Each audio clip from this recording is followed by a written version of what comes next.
Muy buenas tardes. Agradezco a Natalia por estar presente, que nos va a dar esta charla. Esta es una de esas actividades que realizamos con una periodicidad prácticamente mensual. El grupo del Life Member Affinity Group del IEEE de Argentina. En esta oportunidad, Natalia nos va a hablar sobre rehabilitación orientada a tareas, tendencias en tecnologías asistidas con integración sensorial y cognitiva. Les cuento que Natalia actualmente es presidente de la sección argentina del IEEE, es bioingeniera, magíster y doctora en Ingeniería de Control de la Universidad Nacional de San Juan.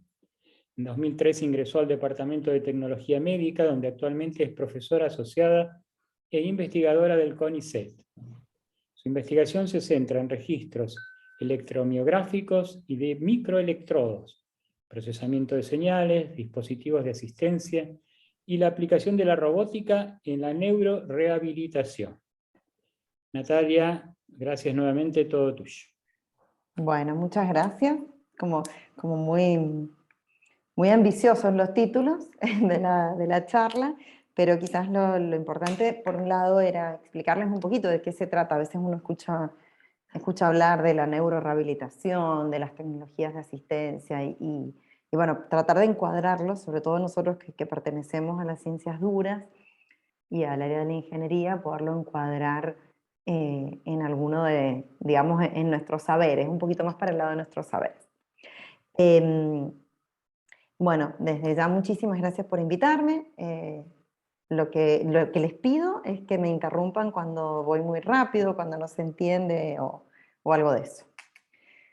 Bueno, como les decía, vamos a hablar un poco de qué son las tecnologías de asistencia y la robótica, que es el área en el que mayormente yo estoy trabajando. Trabajo en eso y en neurocirugías, siempre en relación, como verán, al cerebro y a las enfermedades que son digamos, más neuromusculares y degenerativas que otro tipo por ahí de enfermedades cerebrales. Un poco la idea es presentarles un panorama más, a ver, que me muevo por acá. Algunos conceptos que son las tecnologías de asistencia y la robótica de rehabilitación, que son dos cosas distintas, y algunos ejemplos de lo que hacemos acá en mi laboratorio para que ustedes conozcan también lo que hay local. Bueno, cuando uno habla de enfermedades neurológicas, realmente una de las primeras cosas que uno piensa es en el stroke, el accidente cerebrovascular. Esta estadística está un poquito atrasada en el tiempo. Esto es de hace unos años, ahora hay una actualización. Esto es de hace como 5 años más o menos. Y la verdad es que en Argentina en particular no tenemos estadísticas nuevas ni renovables por año, desgraciadamente. Bien, de accidentes cerebrovasculares tenemos 15 millones de casos al año en el mundo. En Argentina en particular, este estudio lo hizo la Asociación Cardiovascular Argentina y eran 130.000 por año en el 2012. Así que ahora pienso que son bastantes más. De los 15 millones de casos al año, 5 millones mueren, 5 millones permanecen con discapacidades permanentes y 5 millones tienen una recuperación completa. Y lo que uno empieza a ver es que hay intervenciones tempranas de hacer revascularización del vaso dañado. Ustedes saben que en el accidente cerebrovascular hay dos clásicos, ¿no? Uno es el accidente cerebrovascular que ocurre por una interrupción de la irrigación cerebral, entonces produce una isquemia, una falta de irrigación y falta de oxigenación al tejido neuronal, que como ustedes saben, tiene muy baja recomposición, muy bajo, digamos que no se recupera fácilmente. Y por otro lado, el otro es el hemorrágico, que si se quiere es aún peor, que es cuando un vaso cerebral se rompe y derrama el contenido sanguíneo al tejido cerebral. El tejido sanguíneo es sumamente tóxico para las neuronas. Las neuronas son sumamente frágiles. Eso es algo que siempre tenemos que tener en cuenta. La neurona es muy frágil y tiene muchísimos mecanismos de defensa como, digamos, tanto de las cosas internas como externas, de las agresiones externas, la protege toda la parte de las meninges, bueno, un montón de la barrera hematoencefálica, y de lo interno, en realidad que permanecen, ni siquiera se sostienen solitas, están sostenidas sobre lo que se llama el tejido glial, que es como un andamio sobre el cual se acomodan las neuronas. Son muy frágiles, muy útiles, fantásticas, pero frágiles. Y el tejido sanguíneo, la sangre, es muy tóxica y provoca la muerte celular. Así que también el hemorrágico suele ser como más agudo y más severo el daño. Y además ocurre en general en gente más joven, eso también hay que decirlo. Pero bueno, hay muchas intervenciones tempranas que hacen que aumente la sobrevida de estos pacientes, hoy por hoy. Hay mucha medicación, cirugías, que hace que aumente la sobrevida del paciente después de un accidente cerebrovascular, y esto nos lleva a que aumenta la cantidad de gente que tiene discapacidades remanentes. Luego tenemos otra enfermedad neurológica u otro impacto, que son el Alzheimer y el envejecimiento. Ustedes saben que cada vez la población mundial envejece, y se calcula que en el 2050 va a haber 400 millones de personas mayores de 60 años. Pasados los 60 años, tenemos empiezan a aparecer las enfermedades crónicas, la diabetes, la hipertensión, un montón de enfermedades crónicas, de las cuales mayores de 60, 8 de cada 10 personas están sufriéndolas. Estas personas, digamos los adultos mayores que tienen enfermedades crónicas, consumen del 70 al 80% del presupuesto de la salud. Entonces es muy importante considerar el impacto que tienen estas enfermedades, porque sabemos que aumenta la sobrevida, digamos la expectativa de vida aumenta, y por lo tanto con ello las enfermedades crónicas, entre ellas el envejecimiento cerebral y el Alzheimer. Cada vez es como que tenemos más casos conocidos de Alzheimer, y esto es porque la gente es más grande. ¿Bien? Entonces, frente a esto tenemos una respuesta desde el lado de la interacción disciplinaria. Ya no es solamente la medicina, sino que tenemos una interacción de 3 áreas para trabajar sobre estas enfermedades. Algo que les quería agregar, que no lo puse porque no tengo una referencia como demasiado clara, porque se está recién empezando a trabajar en esto, es que hay un fuerte impacto en los pacientes post-COVID, lo que se llama el COVID largo, el COVID que ha tenido larga duración, tiene un impacto neuronal muy importante. Y de aquellos pacientes que han estado internados, también se empieza a ver, cuando internados graves, digamos, ¿no? Una vez que hacemos una recuperación de la función respiratoria, algunas veces de la función cardiovascular, empiezan a aparecer las secuelas neurológicas y neuromotoras del COVID, porque es un proceso inflamatorio que alcanzó a todos los órganos, el cerebro incluido. Así que bueno, de esto creemos que entre este año y el que viene va a empezar a haber un pico de secuelas y de pacientes secuelados que van a requerir también de la neurorehabilitación.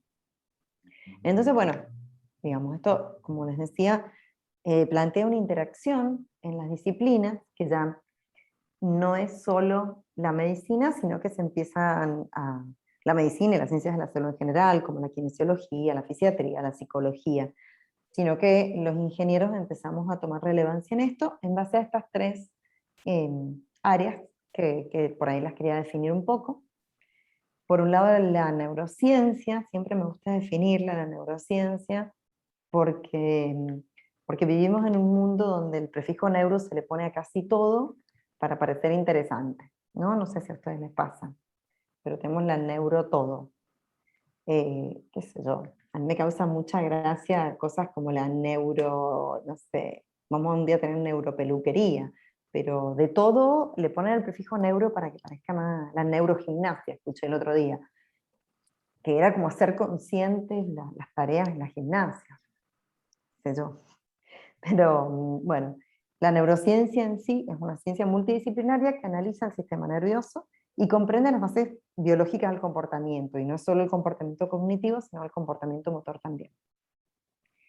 La neuroingeniería, sin embargo, es otra cosa, y la neuroingeniería es lo que más nos gusta a nosotros, y son todas las técnicas basadas en la ingeniería, justamente, que permiten entender, realzar, reparar o utilizar las propiedades de los sistemas neurales eh, para lograr una salida, digamos, para unir la salida del sistema nervioso con alguna construcción tecnológica de algún tipo. Por ejemplo, con una interfaz hombre-máquina. Si vamos a, bueno, algo muy conocido, como los implantes que está investigando Elon Musk, por ejemplo, los implantes neuronales, lo que hace eso es fusionar el sistema nervioso con un implante tecnológico para construir una interfaz hombre-máquina. Eso es puramente una neuroingeniería.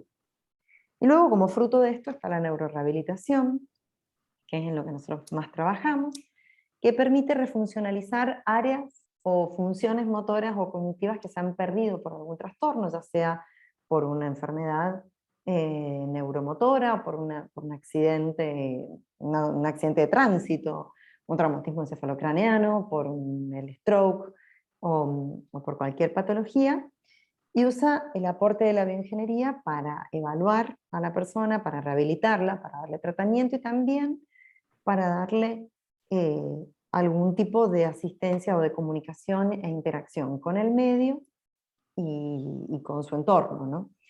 La idea el objetivo de la neurorehabilitación siempre es reinsertar a la persona en su entorno, ya sea en su entorno laboral, en su entorno familiar, en su entorno social.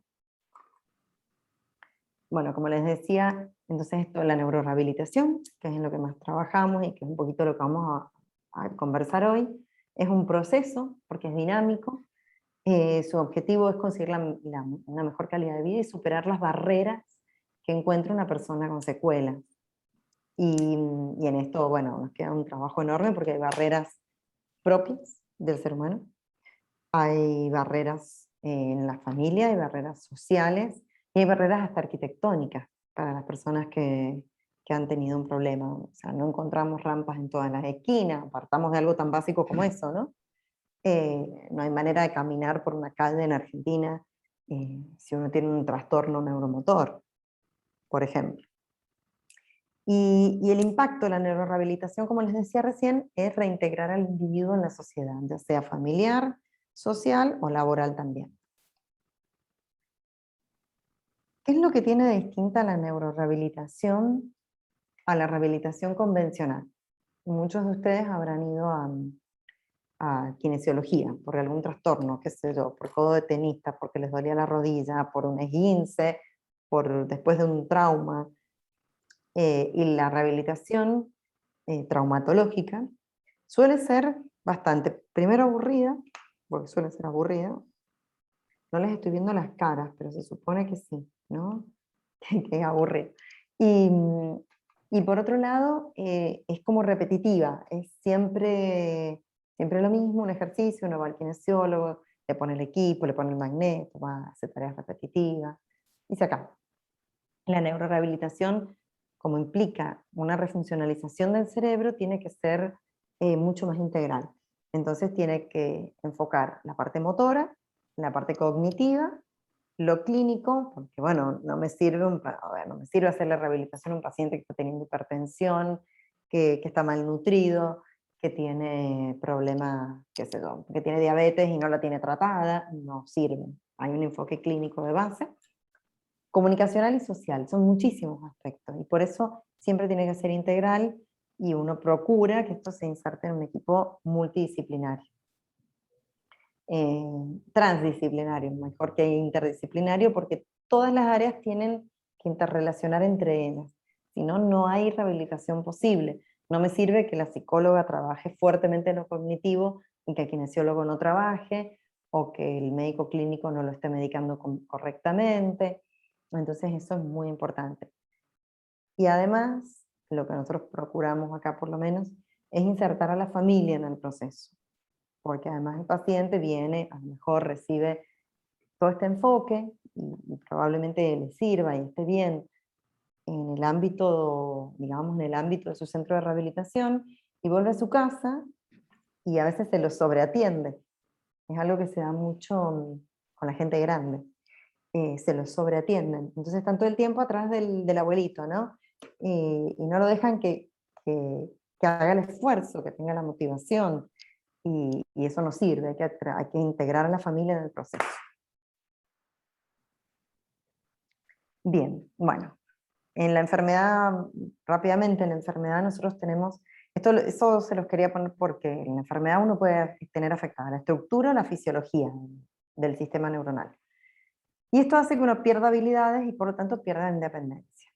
Según si, es muy importante esto porque en inglés son distintas las palabras. Nosotros hablamos de discapacidad, pero la realidad es que tenemos la pérdida de estructuras o funciones, una disminución de la pérdida de la estructura o de la función. Uno pierde a lo mejor un pedazo de tejido, pierde la función, y eso es lo que en inglés se titula como impairment. Pero nosotros usamos en general discapacidad y no está bien.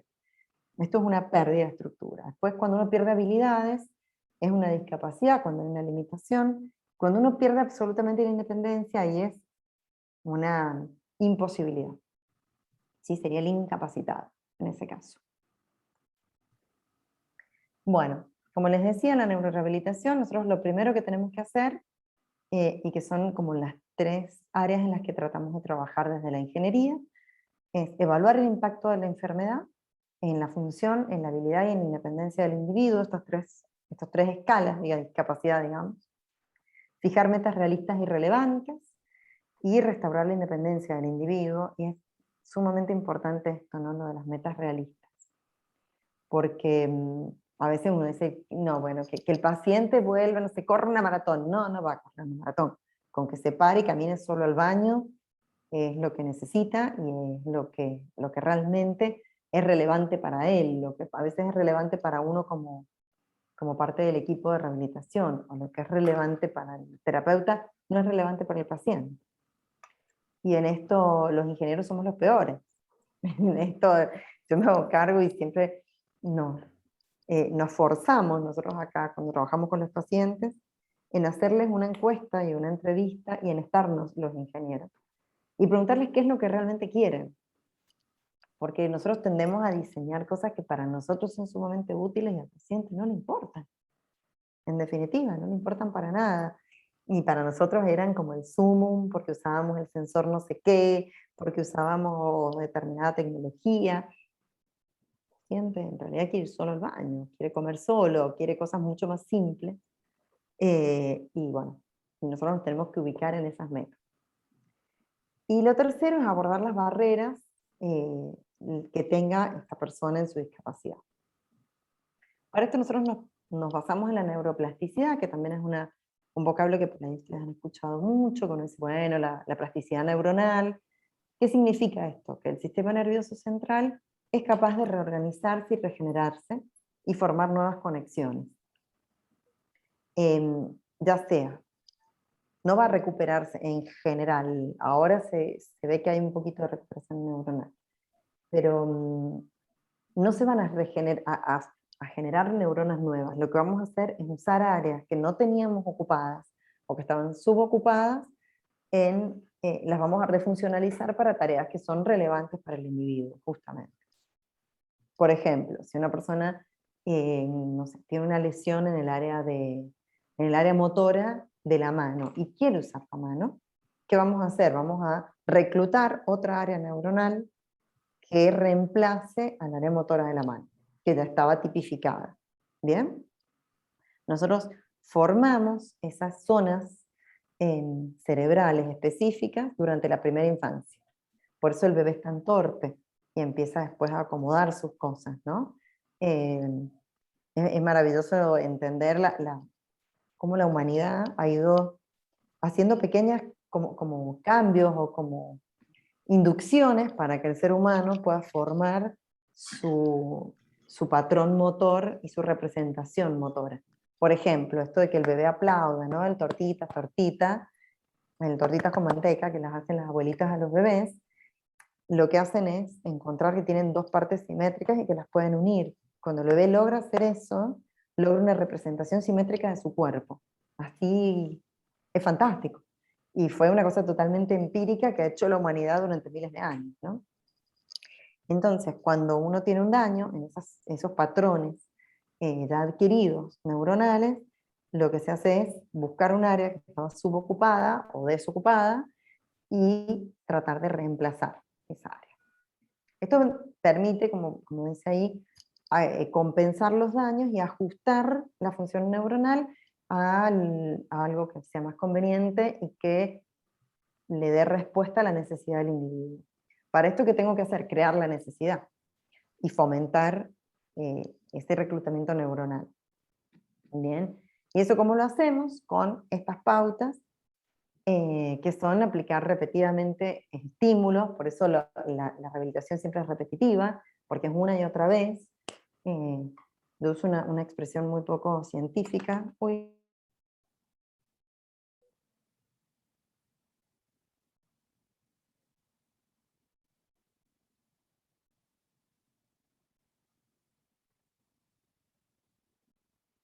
Se nos fue Natalia, ¿no? Oh, ¿qué pasó, Sí. Natalia? A ver. Sería muy interesante poder disponer luego de la grabación de esta charla, porque por lo menos para mí es un sistema totalmente distinto, punto de vista distinto de muchas cosas, y uno tiene que modular esas cosas para poder, digamos, sacarle un poco más el jugo que una simple escuchar, ver, digamos, y comentar algunas de las cosas que nos está enseñando Jorge, te en esta charla, interrumpo. ¿no? Te agrego y te interrumpo dos cosas. Una, que Natalia nos dijo, me acaba de avisar que se quedó sin batería, o sea que en cualquier momento se conecta de nuevo. Y la otra es, yo lo había avisado, no sé si vos estás, cuando lo avisé, no sé. Todas estas charlas las grabamos y están en una página que tenemos de LMAC. O sea que yo voy a poner ahora en el chat cuál es la dirección. O sea que va a estar disponible esta también. Está bien. Vamos. Mientras tanto, voy a... Me quedé sin batería. La genialidad es que no sé qué le pasa a esta máquina, no sé, no está avisando. Bueno. Adelante. Las únicas leyes que se cumplen siempre son la gravedad y la de Murphy, así que quédate tranquila, Natalia. Exactamente. Sí, tal cual, tal cual. Bueno, voy a compartir la pantalla. Acá.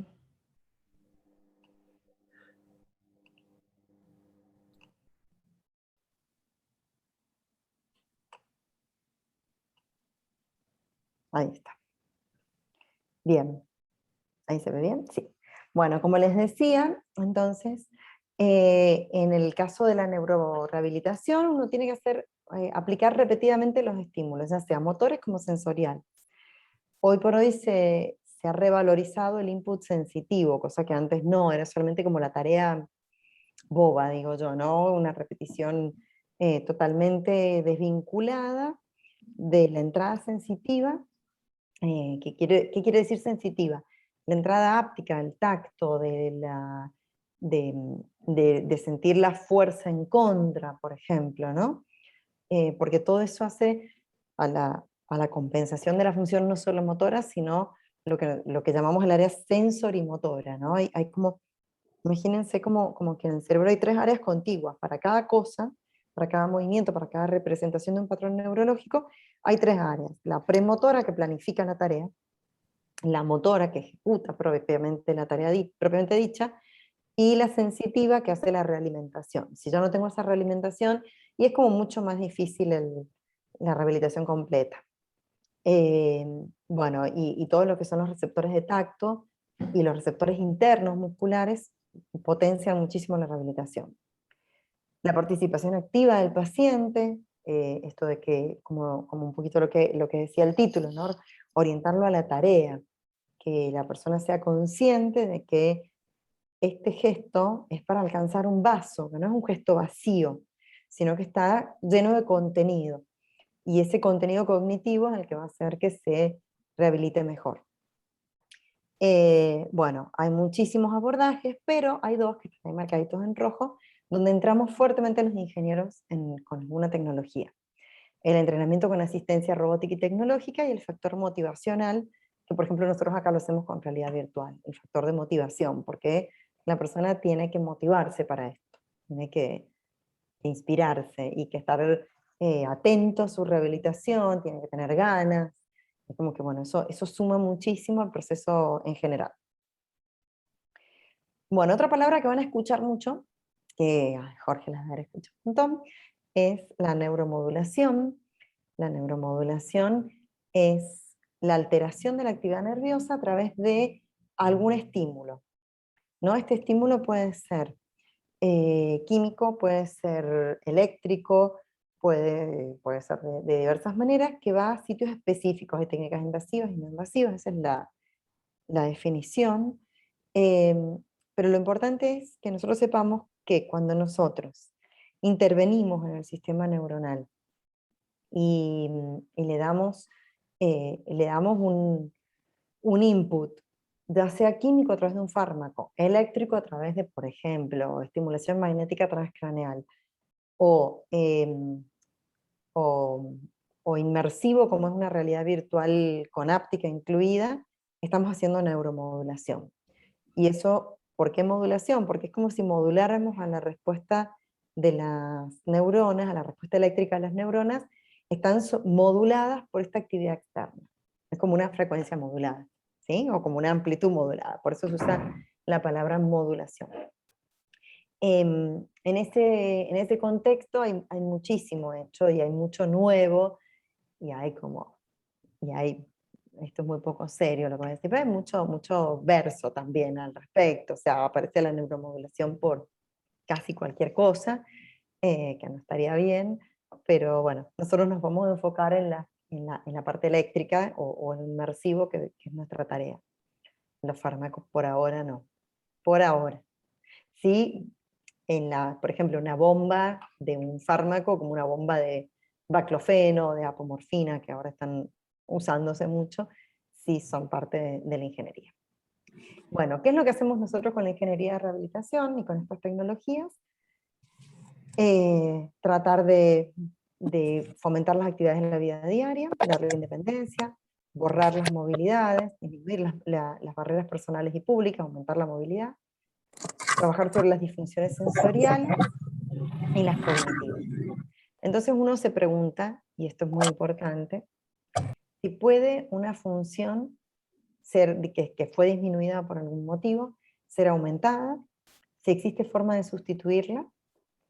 Si la solución que nosotros estamos dando, estas son las preguntas que nosotros nos tenemos que hacer como ingenieros. Si la solución que nosotros estamos dando como ingenieros es apropiada y es efectiva para esto. Y la última, muy importante en nuestro país, es si es accesible, porque de nada me sirve que yo invente algo magnífico que no lo puede pagar nadie, ¿no? O que la terapia que recibió Schumacher solo la recibió Schumacher, qué sé yo. Nosotros también tenemos que preguntarnos si esto es accesible y en qué punto estamos haciendo un impacto social con la tecnología que uno está procurando desarrollar. ¿Cómo aportamos entonces? Maximizando las capacidades de funciones residuales, usar medios alternativos, reformular los paradigmas de evaluación y rehabilitación y forzar la integración en equipos de trabajo. Aunque no le guste al equipo de salud, el ingeniero tiene que participar en las reuniones porque después nos encontramos, y les juro que nos pasa un montón. Yo trabajo en las mañanas en el hospital público, 2 mañanas por semana, y uno encuentra que cuando uno dio una penita es una solución, después aparecen los médicos pidiéndonos delirios. Ustedes no pueden hacer que... Uno dice, no. Hay que estar en el equipo de trabajo desde el momento cero para poder plantear soluciones que sean efectivas, que sean realistas, y también escuchar lo que es relevante para el paciente y para el equipo de salud. O sea, o integramos el equipo o no funciona. Si caer como un paracaidista a plantear una solución mágica no funciona.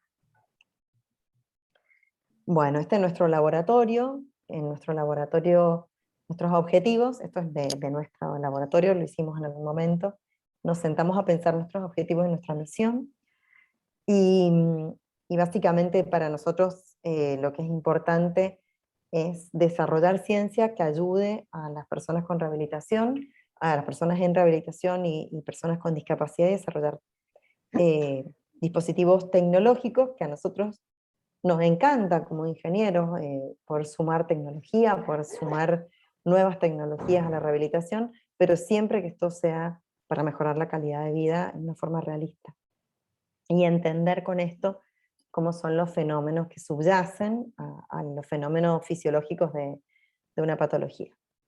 Y, y la misión que nosotros nos hemos propuesto como laboratorio es aportar tecnología y asistencia a las personas con discapacidad, comprender la problemática social de la discapacidad, porque no es lo mismo hacer rehabilitación en el hospital público que en Fleni, no es lo mismo para el paciente de OSDE que para el del Ministerio de Acción Social, o últimamente sí, tristemente les quiero decir que últimamente sí, desgraciadamente, y transferir en la sociedad los poquitos desarrollos que tengamos funcionales, que no es poco, que sean funcionales, que cada vez que lo enchufemos funcione, para nosotros ya es un logro enorme. Bien, bueno, la rehabilitación robótica, que muchas veces lo hemos escuchado, surgió en la década de los 80, y esta robótica aparece en los 80. ¿Qué pasa en la historia de la robótica, ¿no? Aparecieron los robots industriales primero, siempre. Aparecieron los robots industriales, y después empiezan a verse las aplicaciones posibles. Entonces empiezan a aparecer aplicaciones posibles de estos robots industriales en otras áreas, ¿no? Entonces ahí aparecen distintas áreas como la robótica de rehabilitación, la robótica de asistencia, la robótica para el armamento, la robótica, digamos, del trabajo cotidiano, las robóticas, no sé, de muchísimas áreas distintas. Cuando aparecen en los 80, empieza a usarse, y ¿qué es lo que buscaban en esa época? Liberar al terapeuta del trabajo pesado. Uno a veces no lo piensa, pero la persona que hace rehabilitación, o sea, el terapeuta, carga el peso del paciente todo el tiempo. Y esto nos lleva a que el kinesiólogo tiene una vida útil corta. No pueden a los 55 años seguir trabajando nada porque es el paciente. Bien, y ahí entonces aparece la necesidad que haga un dispositivo que le ayude en estas tareas. Y dijeron, bueno, qué bueno, podemos tener algún tipo de dispositivo que soporte a la persona. Y acá les muestro uno que es el más, les voy a poner todas las partes. Este es como el emblema de la rehabilitación robótica, que es el Locomat. El Locomat es una marca que se llama Jocoma. Hay muchos en nuestro país, muchos. Qué sé yo, San Juan tiene uno, Buenos Aires debe tener 10. Es un dispositivo de rehabilitación que se popularizó en los últimos años, que rehabilita la marcha. Entonces tenemos una estructura mecánica y tenemos todo lo que nos gusta a nosotros. Tenemos controladores, tenemos sensores, muchísimos sensores. Lo de Locomat es maravilloso porque realmente emula, o sea, el paciente está colgado, hay una cinta de caminar y emula la marcha de una forma casi perfecta, digamos, casi igual a la marcha normal. Al sostener el cuerpo, el paciente ya no tiene que sostenerse a sí mismo, entonces está liberado la rehabilitación, está liberada del peso, del soporte del peso, y eso colabora muchísimo en la reeducación de la marcha. Realmente el Locomat ha servido muchísimo para reeducar la marcha, y es como el emblema de todo lo que tiene que tener un dispositivo de rehabilitación robótica. Tiene que tener una estructura mecánica, sensores, actuadores, fuente de alimentación, controladores, claramente, y interfaz. Y acá es re importante. En este tipo de cosas de rehabilitación nosotros separamos la interfaz de usuario de la interfaz de paciente. El usuario es el programador, el que lo programa, el fisiatra, el kinesiólogo, la psicóloga en el caso de una terapia cognitiva. Ese es el usuario. El paciente es el segundo usuario. Hay como dos tipos de usuarios y tenemos que tener dos interfaces distintas. Eso es un detalle para el diseño que no siempre se respeta y hace un subuso de los equipos, porque creemos o se infantiliza o queda como muy infantil, como muy bobo para el terapeuta, o le queda muy complejo al paciente. Así que eso hay que compensarlo todo el tiempo. Bueno, hay muchísimos, ¿no? Esta charla era como más larga, pero hay muchos dispositivos y nosotros que somos ingenieros los categorizamos para terapia robótica y se categorizan según sea su estructura mecánica, su ubicación o las estrategias de control. Esas son las tres categorías.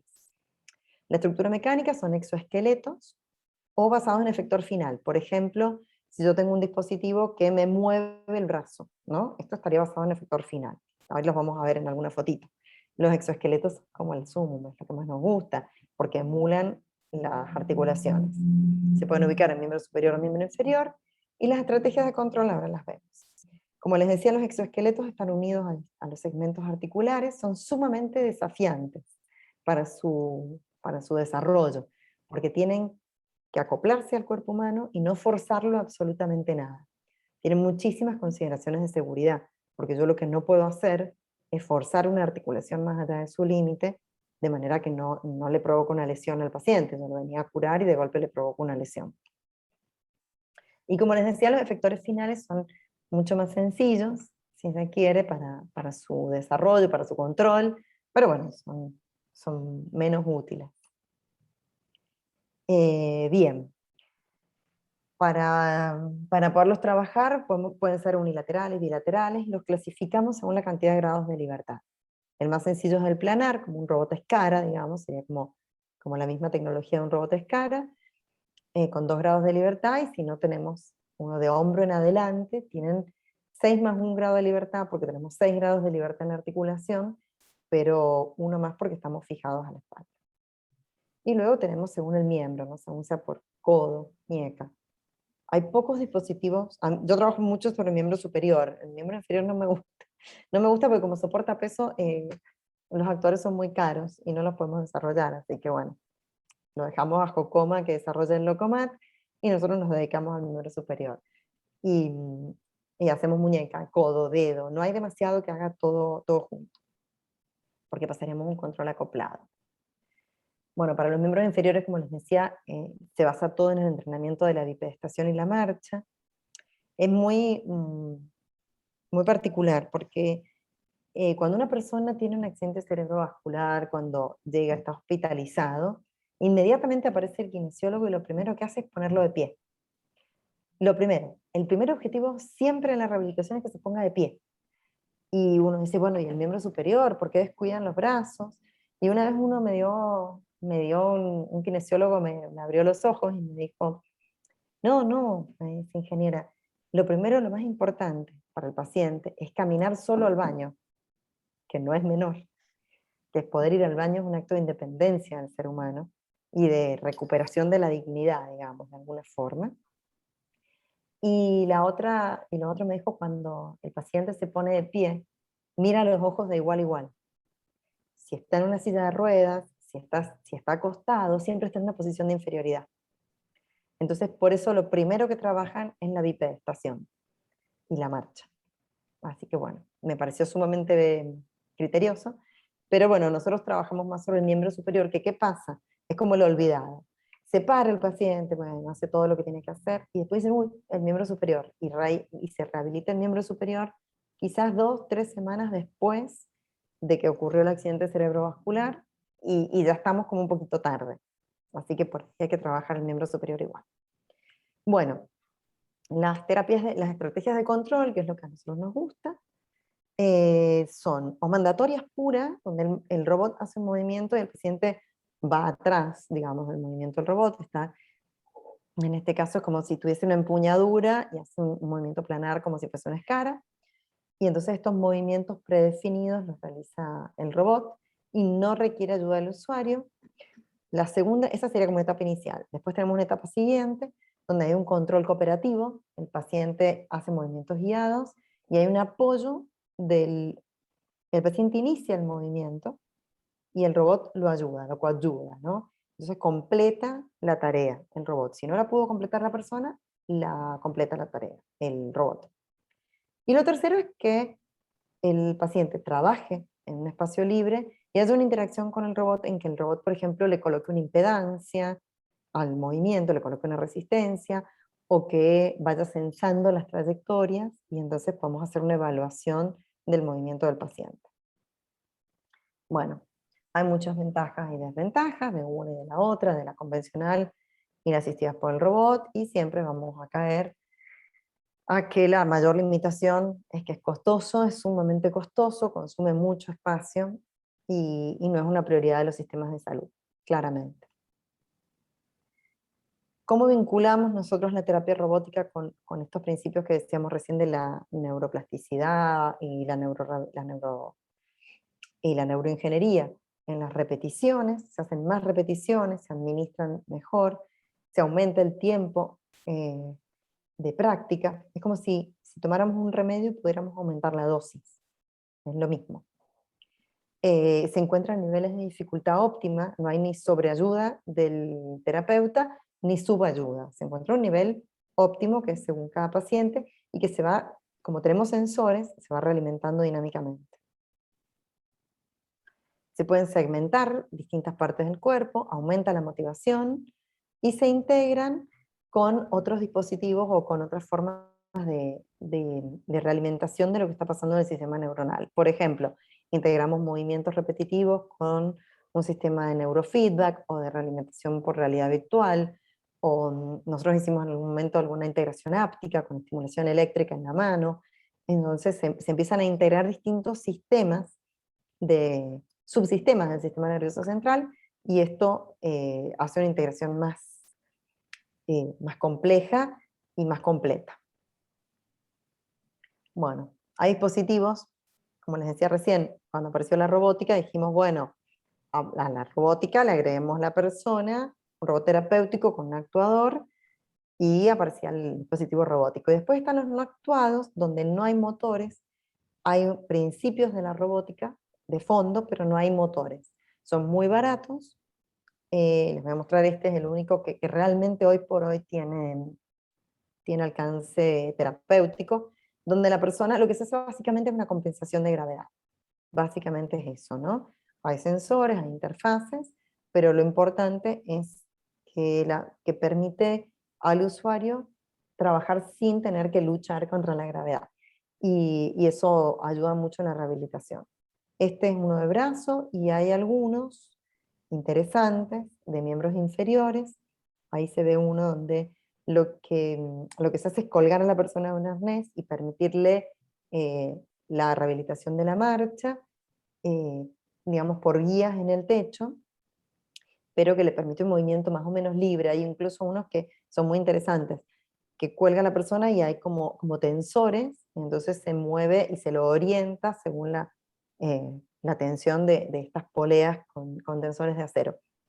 Y compensando la gravedad y que la persona no deba soportar su peso, la marcha se rehabilita mucho mejor. Nuevamente, volvemos a lo mismo, son más baratos que los actuados, lógicamente, pero bueno, tienen un montón de limitaciones en cuanto a su utilidad.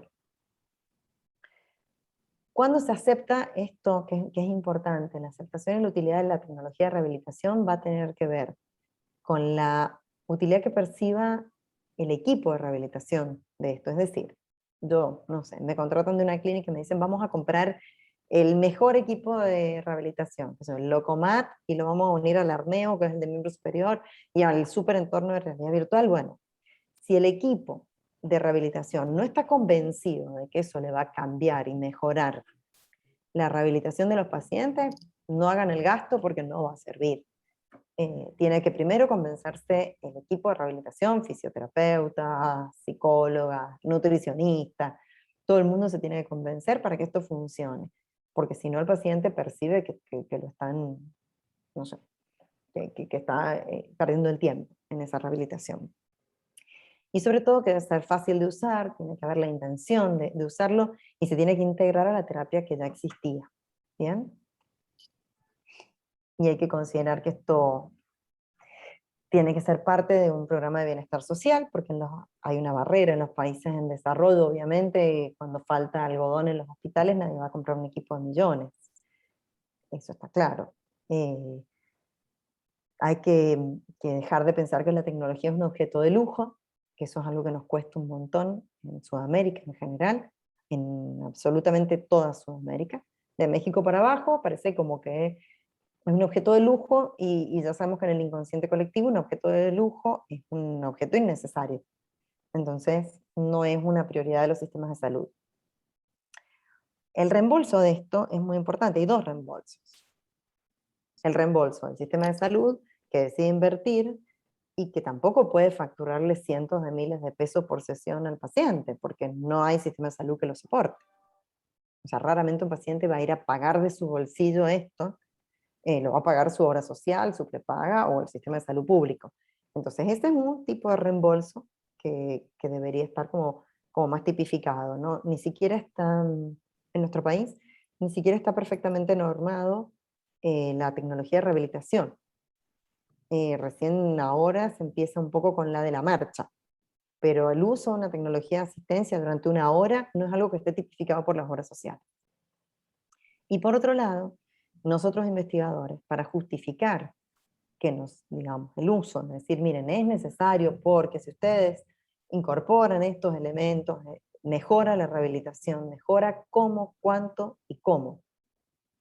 Eso es lo que nosotros tenemos que decirles, mejora cuándo, en qué tiempos le voy a mejorar al paciente para la rehabilitación, cuánto lo voy a mejorar con ese equipito nuevo que yo le ofrezco, cuánto mejor va a estar y cómo lo voy a ejecutar a eso. Y en eso los investigadores nos equivocamos. Ahí tenemos todavía un vacío en las validaciones que necesitan los equipos que nosotros proponemos.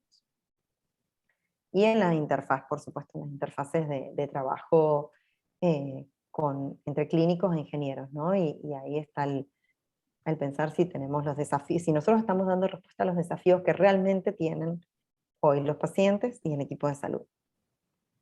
Esta frase a mí me encanta y fue un poco la motivación, la tenemos escrita en nuestro laboratorio, porque nosotros cuando estamos en pleno uso de nuestras habilidades, la tecnología nos hace fácil la vida, ¿no? Calentar el agua más rápido en el microondas, que se lave sola la ropa en lavarropas. Estoy hablando de tecnología red de ama de casa. Eso nos hace fácil la vida.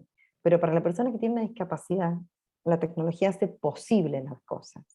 Es decir, para una persona que tiene discapacidad, la tecnología hace posible la comunicación, hace posible la independencia, hace posible que vaya al baño, hace posible que pueda decirle algo a su familia, que se alimente, que tenga entretenimiento. Entonces, por eso tenemos que trabajar en ello, digamos, ¿no? No es un objeto de lujo, de ninguna manera, que un cuadripléjico pueda acceder a comunicarse o a manejar su entorno a través de una cama con domótica, por ejemplo. No es un objeto de lujo, es porque es lo que le hace, esa tecnología hace posible su vida. Bien. Bueno, y rápidamente les muestro algunos de nuestros humildes aportes, algunas cositas que hemos hecho en el laboratorio.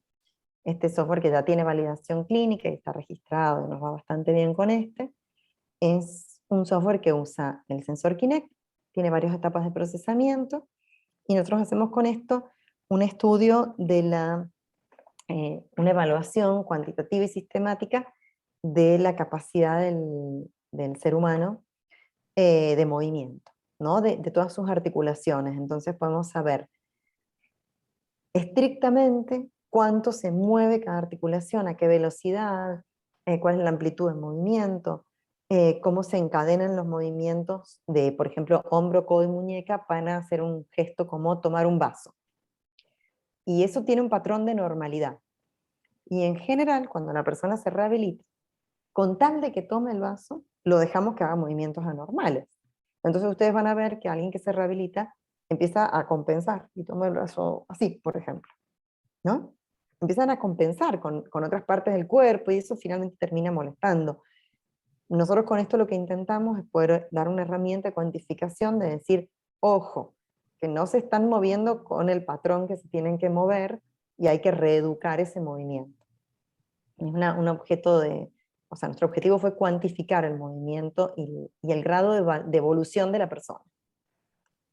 Bien, bueno, esas son algunas, esta es la primera pantalla. Hace poquito lo hemos cambiado porque esto ya se ve feo, ya se ve antiguo, y entró un diseñador al equipo y nos cambió la cabeza. Nos cambió la vida a todos y ahora todos los botones son lindos y las cosas aparecen bien. Pero bueno, la idea es darle un informe, por ejemplo, lo que hacemos es que se hace una sesión terapéutica y se le da al kinesiólogo o al fisiatra un informe con cómo se movió cada articulación, y eso se va comparando con las anteriores. Y esto nos deja ver si hay una meseta en la rehabilitación de la persona. Si lleva varias sesiones y no está mejorando, tengo que replantear la terapia. ¿Bien? Bueno, acá algo que les muestro, por ejemplo, este caso es de una persona que fue muy simbólico, porque era un chico que había tenido un accidente, y él sostenía que no tenía ninguna discapacidad, entonces no quería ir a la rehabilitación. Era como una cuestión muy psicológica. Y con esto le mostrábamos que la excursión de un brazo era completamente asimétrica con respecto a la del otro, ¿no? Esto es el ida y vuelta en este movimiento de una muñeca y de la otra, y claramente estaba haciendo unas compensaciones, estaba completamente inclinado. Bueno, le sirvió un montón porque dijo, sí, no estoy funcionando bien. Y volvió a la rehabilitación hasta que pudo ver sus dos gráficos iguales, hasta para el paciente fue muy bueno. Esto es lo que está trabajando un becario que se doctora ya, mañana pasado, que es, hay un problema. Kinect es un sensor, el de la consola de videojuegos. Es buenísimo, tiene muy buena precisión, pero es barato, es de muy fácil acceso para los kinesiólogos, o sea, lo pueden comprar y es plug and play, el software lo toma muy bien, pero tiene un problema, que es que su tiempo de muestreo no es homogéneo. Entonces, como su tiempo de muestreo no es homogéneo, el cálculo de velocidades es absolutamente irreal. Y bueno, y aparte no nos gustaba esto. Entonces usamos el triedro de Frenet-Serret, que es que parametriza las curvas de la trayectoria, se parametrizan totalmente independientes del tiempo. Y esto nos permitió parametrizarlas de otra forma y entender mejor cómo eran las compensaciones que se hacían y cómo eran las torsiones y las curvaturas en cada uno de los movimientos, descritas desde la geometría diferencial. Así que fue bastante interesante ese trabajo y creemos que va a aportar mucho. Por ahora lo trabajamos con un solo kinesiólogo que nos está dando bolilla con esto, pero bueno, creemos que va a aportar bastante el estudio de las torsiones en los movimientos patológicos, digamos, es muy importante, porque son los que tienen que revertir. Y si lo pueden cuantificar, lo pueden revertir. Bien, esto es más sencillo aún. A ver, para atrás. Yo quiero irme para atrás y no puedo. Ahí está. Este dispositivo lo hizo un alumno de grado. Es una cosa sumamente trivial, pero no saben cómo ha servido un montón. Es una pelotita con un sensor adentro, tiene estos indicadores LEDs, que son independientes, y además podemos entrar a la compu. Y esto lo usamos con los pacientes con esclerosis. El paciente con esclerosis no tiene la realimentación de cuánta fuerza está haciendo o no, porque son espásticos, tienen muy rígidas las manos, y a lo largo del día y con la medicación van cambiando los niveles de rigidez muscular. Y lo que les pasa es que como no tienen afectadas las vías de realimentación, ¿no? Es como si estuvieran funcionando a lazo abierto. Entonces, con esto, durante el día, ellos ven qué fuerza están teniendo y con eso se van regulando, porque a veces nos comentaban los pacientes con esclerosis que apretaban las cosas de más, porque como no tienen realimentación, tomaban un vaso y lo partían. Por ejemplo, un vaso de plástico, lo rompen, porque no tienen, en una etapa avanzada de la esclerosis, no tienen la realimentación. Entonces con esto se iban testeando durante el día. Decían, bueno, esta fuerza, o sea, 2 LEDs o 3 LEDs equivale a no romper el vaso. Un LED significa que sí lo puedo tomar y no se me cae. No sé, ese tipo de, como una realimentación externa, y se lo conectaban y hacían la prueba. Y funcionó bastante bien, es muy sencillo, muy simple, replicable, y ahí vamos a esto de las tecnologías muy sencillas, escuchar al paciente y pensar qué puede ser que le ayude, con 3 pesos con 50. Vienen con un sensor barato, un Arduino y una cajita con LEDs. Igual se hizo una aplicación para el celular, para que lo puedan conectar, para que esto le sirve al médico. El médico ve que la persona, por ejemplo, todos los días se le indicaba que hiciera determinado ejercicio, y cuando ven que decae la fuerza en el ejercicio que siempre debería ser igual, pero la aplicación está registrando que se hace menos fuerza con un sensor de fuerza, hay que cambiar la medicación, hay que subir la dosis de medicación. Es como un indicador de que el tono muscular está decayendo. Así de simple y con muy poca plata, ¿no?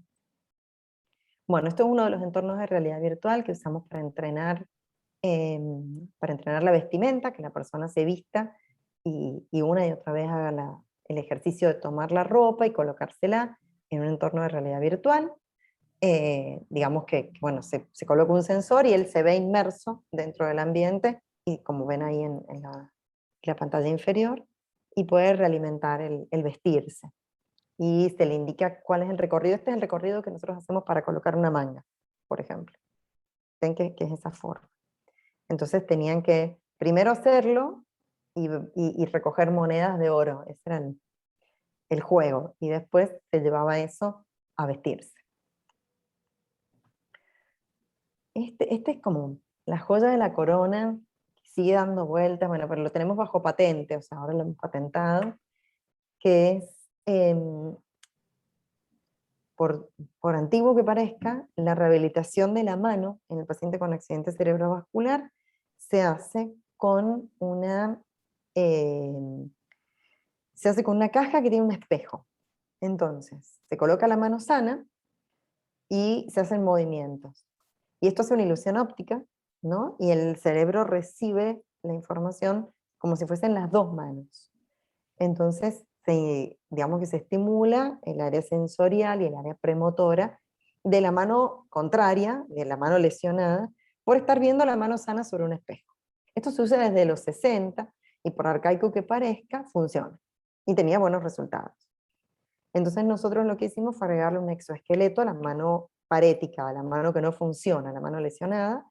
Se le agrega un exoesqueleto y replicamos los movimientos. Además del espejo, la mano que no se ve está instrumentada completamente y replicamos los movimientos de la mano, entonces de la sana. Entonces se estimulan todos los sensores musculares. Cada músculo tiene un sensor, dos sensores, uno de estiramiento y uno de contracción. Y esos son los que realmente llevan la información al sistema nervioso central y le dice: se está moviendo la mano, se están moviendo los dedos con esta fuerza. Esa integración fantástica de estudiar, es maravilloso que esto ocurra así. Y entonces nosotros lo que procuramos es que no solo le engañemos al cerebro con una ilusión óptica, sino que lo engañemos también estimulando estos sensores ápticos, estos sensores de tacto o propioceptivos, se llaman, musculares. Y bueno, eso funciona bastante bien. Ahora estamos en etapa de pruebas en pacientes. Tuvimos 2 años demoradas las pruebas clínicas por la pandemia. Y bueno, ahora estamos empezando de nuevo en hacer validaciones. Es complicada la validación porque éticamente tiene sus limitaciones, ¿no? Porque uno, de alguna manera, le está dando menos rehabilitación al grupo control. El grupo experimental recibe más tiempo, recibe esta ayuda, entonces a veces en los comités de ética esto se cuestiona un poquito, ¿no? Se dicen, bueno, pero ¿y qué tan ético es que yo le dé menos dosis de rehabilitación al grupo de control para demostrar que el grupo experimental está teniendo mejores resultados? Así que bueno, en eso estamos. Bueno, y este es un bastón que hicimos en colaboración con el Instituto de Automática. Es una aspiradora. No logramos que no se parezca a una aspiradora. Hicimos Ahí empezó a trabajar con nosotros 2 diseñadores, a falta de uno. Y díganme si ustedes no ven una enceradora, o sea, yo veo la enceradora de casa, es igual. Pero bueno, no, es un bastón, no hay, no hay otra forma. ¿Y cómo funciona esto? Es un robot uniciclo que tiene todos los dispositivos de sensado de trayectoria que suele tener un robot, tiene un sensor láser, que lo estamos modificando para tener uno más barato, combinando visión e infrarrojos. ¿Cómo funciona? Esto es para pacientes que además de tener una discapacidad motora, tienen una discapacidad cognitiva. Entonces, o visual, porque también pensemos en mi paciente que tiene una discapacidad motora, que tiene una discapacidad visual, están atados de pies y manos, condenados a que se los ayude. Entonces esto lo que hace es, primero percibe el entorno y evita los obstáculos. ¿Sí? Cuando la persona va tomada del bastón, y si hay un obstáculo, el robot lo va a guiar para evitar el obstáculo. ¿Sí? Nuestro mal chiste es que no se pueden tirar por la escalera, porque el robot nunca lo va a llevar a una escalera, ¿no? Si la persona se quiere lanzar por la escalera, no puede, porque siempre va a estar evitando el obstáculo, no lo va a permitir. Bueno, por un lado eso, por otro lado, el robot tiene incorporado un sistema de SLAM, de mapeo simultáneo. Entonces lo lleva a los sitios habituales. Por ejemplo, si en la hora de almuerzo lo va a guiar hacia hacia la cocina, ¿no? Lo va a ir guiando suavemente. Si la persona se opone al movimiento, voluntariamente el bastón le tiene que obedecer, pero, por ejemplo, va a tener una alarma de medicación, ¿no? Tiene un sistema de alarmas y de asistencias cognitivas, ¿no? Entonces, si tiene la medicación y la persona dice, sí, la voy a tomar, y acepta con el botón verde, acepta que tiene que tomar la medicación, lo va a llevar allí a donde esté la medicación para que la tome. Es como de hecho, mi postura fue que se llamara Tormes, por el lazarillo, porque es como un lazarillo, es como tener un lazarillo. Así que su nombre comercial sería Tormes.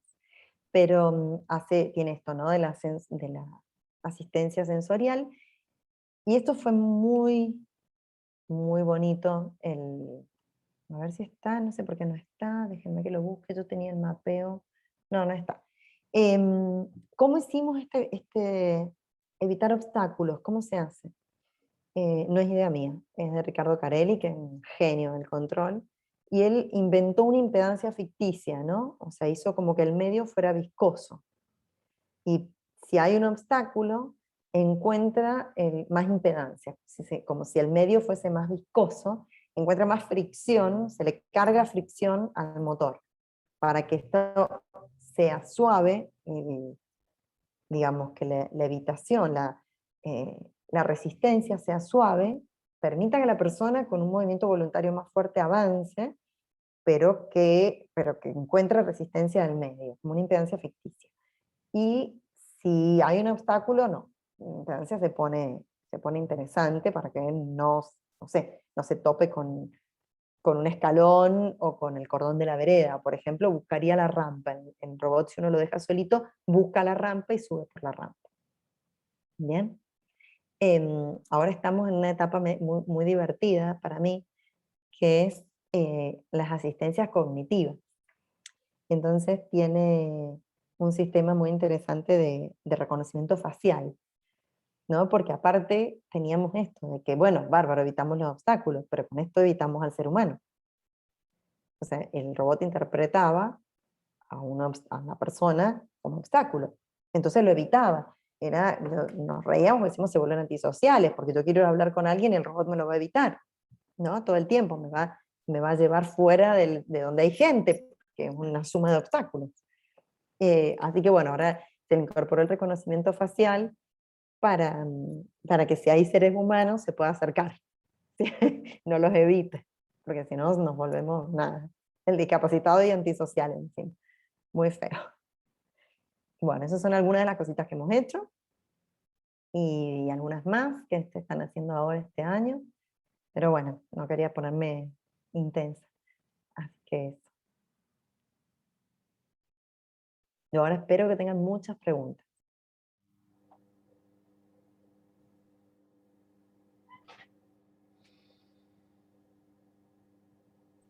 Muy bien, muchas Hola gracias. Jorge, ¿cómo estás? Natalia, ¿cómo? Bien, bien, bien. Qué Yo gusto tengo verte. ya para igualmente, encantado, muy linda tu presentación. Yo tengo unas preguntitas. Vos mencionaste que, bueno, como era de esperar, muchos de estos procedimientos no están nomenclados por las obras sociales. Ahora te pregunto por el lado más de la ingeniería, por el lado de ANMAT. ¿Están, digamos, reglamentados ya algunos de los dispositivos o todavía Mira, estamos muy en veremos? hay como un círculo vicioso que cuesta mucho romper. Digamos, a ver, dispositivos externos, dispositivos extranjeros importados, tienen autorización FDA, entran directo al país. Bien, para tener la autorización FDA hay que tener validaciones clínicas. Y lo mismo en ANMAT. Digamos, si yo quiero ir y certificar un equipo bajo ANMAT, tengo que tener la validación clínica. Entonces ahí está un poquito quién es primero, ¿no? Si el huevo o la gallina, porque yo para validar clínicamente un equipo necesito muchos voluntarios. Y no siempre es posible en la discapacidad porque no es fácil tipificar a todos bajo los mismos niveles de incapacidad, las mismas disfuncionalidades. O sea, no es fácil hacer un grupo homogéneo para hacer la validación clínica. Entonces, para ANMAT, la manera de seguir adelante con esto es hacer la certificación como equipamiento nuevo, equipamiento novedoso es la palabra, ¿no? Como dispositivo novedoso. Entonces eso permite como si fuese una certificación temporal y ahí sí se aplica. Nosotros no hemos certificado ninguno bajo ANMAT todavía, porque estamos haciendo las validaciones clínicas. Bien, pero estamos justo en esa etapa, que bueno, trabajamos con el hospital que ellos lo supervisan con el comité de ética local, como un dispositivo experimental. Pero sí tiene que pasar por ANMAT para salir al mercado, digamos. Lo que pasa es que los que son FDA compliance, digamos, no, tampoco están tipificados, nomenclados por las obras sociales, solamente el Locomat. Extiende la mano. No, por favor. ¿Puedo? Carlos. Excelente la presentación, muy linda. Y aparte tentadora, da ganas de ponerse a trabajar en algo, a ver qué se puede hacer. Cuando quiera. En primer lugar, hay una cuestión. Cuando a ver, yo probablemente mis preguntas son un poco prácticas, digamos. Pero me intriga el tipo de sensor con el cual están controlando el exoesqueleto. Es decir, qué información están leyendo es de músculos específicos, de nervios, qué sé yo. Si podés explayarte un poco, porque hay varios niveles Claro. dependiendo Bueno, del tipo de lesión, ¿no es cierto? claro. Bueno, nosotros tenemos dos exoesqueletos desarrollados, uno es de codo y el otro es para la mano, para la terapia espejo. Y la premisa es no invadir al paciente. La premisa es que tiene que ser no invasivo. Entonces usamos sensores siempre externos por ejemplo, usamos sensores electromiográficos para ver el tono muscular